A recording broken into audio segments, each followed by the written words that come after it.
이 둘러쌌다. 고작 3달도 채 안 된 작은 새끼는 제자리에서 빙글빙글 돌며 절박하게 울부짖었다.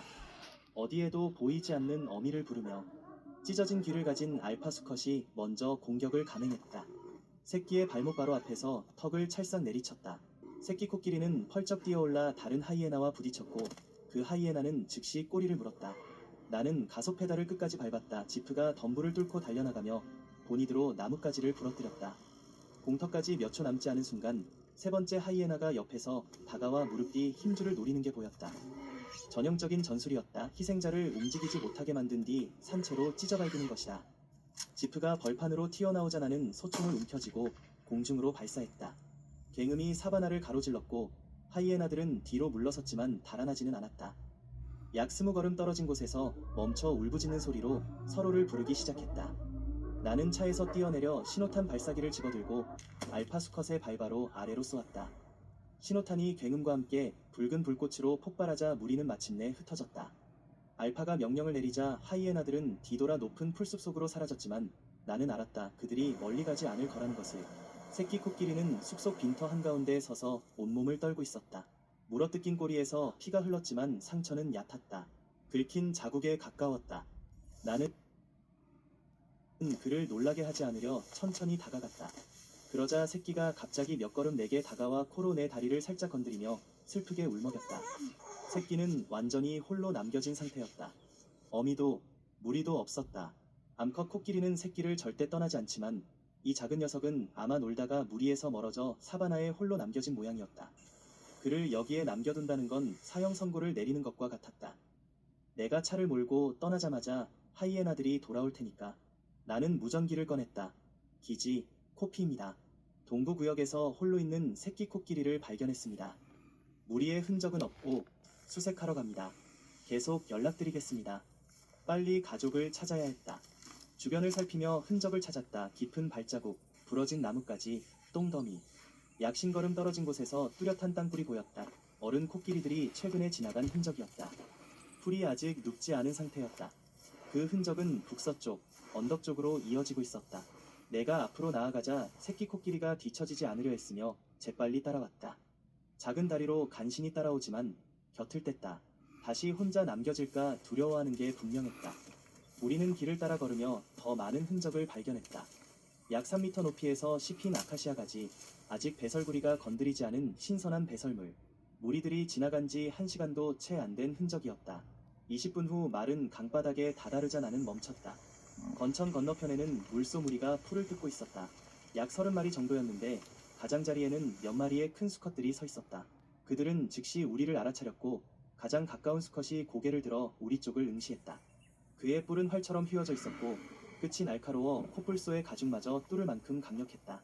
물소는 아프리카에서 가장 위험한 동물 중 하나로 사자보다 더 많은 사람을 죽인다. 그런데 지금 우리는 코끼리 이동 경로 바로 위에 서 있었고 그 길은 그들의 영역을 가로지르고 있었다. 수컷이 코를 킁킁거리며 고개를 숙인 채 우리 쪽으로 몇 걸음 다가왔다. 새끼 코끼리가 내 다리에 바짝 붙어 조용히 짖었다. 나는 규칙을 알고 있었다. 뛰지 말고, 눈을 똑바로 마주보지 말고, 갑작스러운 동작을 하지 말 것. 나는 새끼 코끼리의 머리에 손을 얹고 한 걸음 한 걸음 왼쪽으로 움직이기 시작했다.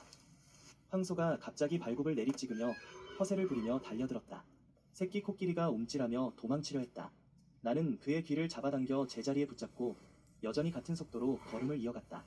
심장이 쿵쾅거렸지만 속도를 내지 않았다.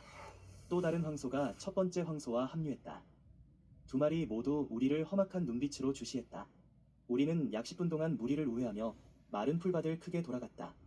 버팔로들은 서서히 우리에게 흥미를 잃고 다시 풀을 뜯어먹기 시작했다. 마침내 마른 강바닥 반대편에 도착했을 때 나는 안도의 한숨을 내쉬었다. 코끼리들의 발자국은 언덕 옆 바오밥 나무 군락 쪽으로 더 멀리 이어져 있었다. 30분 후 내가 기다리던 소리가 들려왔다. 나무들 뒤 어딘가에서 코끼리들의 낮은 울림이었다. 나는 걸음을 재촉했고 새끼 코끼리는 울부짖으며 앞서 달려갔다. 바오밥 나무 뒤에서 무리가 모습을 드러냈다.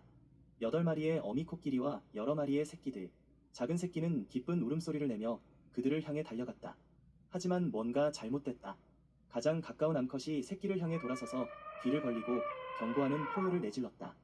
새끼는 얼어붙은 듯 멈춰섰다. 2번째 암컷이 발을 구르며 쿵쿵거렸다. 3번째 암컷이 코를 휘둘러 새끼를 쳤다. 그들은 새끼를 받아들이지 않았고 이는 이 무리가 새끼의 무리가 아니라는 뜻이었다. 코끼리는 냄새로 자신의 무리를 알아보는데 이 새끼는 낯선 냄새가 났다. 나는 달려가 새끼를 붙잡고 뒤로 끌어당겼다. 암컷 한 마리가 갑자기 우리를 향해 달려들었고 그 상아가 너무 가까이 스쳐 지나가 바람이 느껴질 정도였다. 나는 뒤로 물러나 떨고 있는 새끼를 꼭 껴안은 채 안전한 거리까지 이동했다. 새끼는 왜 자신이 거부당했는지 이해하지 못한 채 살며시 울부짖었다. 나는 우리가 지금까지 잘못된 흔적을 따라왔다는 걸 깨달았다. 사바나 어딘가에 진짜 어미가 있을 테니 우리는 다시 처음부터 시작해야 했다. 우리는 발자국 갈림길 쪽으로 되돌아갔다. 그때 그들을 보았다. 3마리의 하이에나가 먼 언덕에 숨어 우리를 지켜보고 있었다. 같은 무리였다. 찢어진 귀를 가진 알파 수컷을 알아보았다. 그들은 줄곧 우리를 추적하며 적절한 순간을 기다리고 있었던 것이다. 매 순간이 우리의 목숨을 위협할 수 있었다. 나는 갈림길로 돌아가 이번에는 2번째 길을 택했다. 발자국은 더 희미하고 거의 보이지 않았다. 발자국 크기로 보아 이 희미한 길은 암컷 코끼리 한 마리의 것이 분명했다. 무리 없이 혼자 걷고 있었던 것이다. 이상했다. 암컷 코끼리는 항상 함께 다니기 때문이다. 새끼 코끼리가 갑자기 멈춰서서 코를 들어 공기를 킁킁거리기 시작했다. 귀가 떨렸다. 짧은 흥분된 소리를 내며 내가 간신히 따라잡을 만큼 빠르게 앞으로 달려나갔다. 새끼가 어머니의 냄새를 알아챈 것 같았다. 우리는 언덕 기슭의 빈터로 달려갔고 넓은 수관을 가진 외로운 아카시아 나무를 보았다. 암컷 코끼리가 나무 아래에 누워 있었다. 그녀는 거대했고 완전히 움직이지 않았다. 귀조차도 꿈틀거리지 않았다.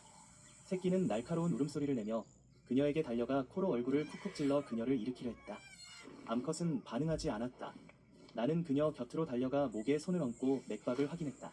피부는 따뜻했지만 아무것도 느껴지지 않았다. 우리가 너무 늦게 도착한 걸까? 그때 암컷이 천천히 고개를 들었다. 살아있었지만 분명히 고통스러워했다. 눈은 흐릿했고 숨소리는 거칠고 신 목소리였다. 새끼는 기쁨에 울부짖으며 어미 곁에 바짝 달라붙었다. 그리고 마침내 나는 모든 일의 원인을 보게 되었다. 그녀의 오른쪽 앞다리, 무릎바로 위에는 커다란 농양이 있었다. 축구공만 한 크기로 부어오른 그 부위는 회백색이었고 피부는 팽팽하게 당겨져 있었다. 감염이었다. 고통 때문에 정상적으로 걸을 수 없었던 것이다. 내 걸음이 고문이었다. 그래서 무리에서 뒤처졌던 것이다. 새끼가 너무 멀리 달아나도 따라갈 수 없었던 이유였다. 그래서 새끼가 하이에나들에게 둘러싸인 채 사바나에 홀로 남겨지게 된 것이었다. 무전기를 잡았다. 기지, 코피입니다. 수위팀이 긴급히 필요합니다. 좌표를 전송합니다. 다리에 심한 농양이 생긴 성체 암컷 코끼리, 이중한 상태입니다. 수술용 도구 일체를 갖춘 크에시와 아베나가 필요합니다. 몇 초 후 무전 담당자의 목소리가 답했다. 알겠습니다. 코피, 팀을 파견 중입니다. 곧 도착할 겁니다. 나는 어미 코끼리 곁에 앉아 굳은 채 기다렸다. 새끼는 어미 옆구리에 바짝 붙어 진정된 뒤 조용해졌다. 어미 곁에서 다시 안정을 찾은 모양이었다. 30분 후 먼지 구름이 지평선 위로 모습을 드러냈고 곧 수이아 픽업 트럭이 도착했다. 크에시와 아베나가 장비를 들고 뛰어내려 신속히 상황을 점검했다. 화씨는 농양을 보고 눈살을 찌푸렸다. 일어나게 해야 해. 농양이 다리 안쪽에 생겼어. 계속 누워있으면 제대로 배액할 수 없어. 고름이 근육으로 흘러들 거야. 아베나는 주사기를 채운 뒤 코끼리 귀 밑부분에 약을 주사했다. 그 부위는 피부가 얇아 약물이 혈류로 더 빨리 흡수된다. 가벼운 진정제예요. 그녀가 설명했다. 일어서서 서 있을 수는 있지만 통증을 느끼거나 갑자기 움직이진 않을 거예요.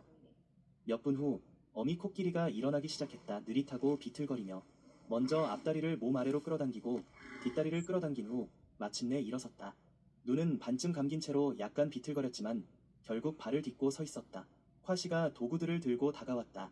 오래된 감염이군요. 최소 2주 이상입니다. 아직 걸을 수 있었다는 게 놀랍네요. 그는 메스를 들고 절개를 했다.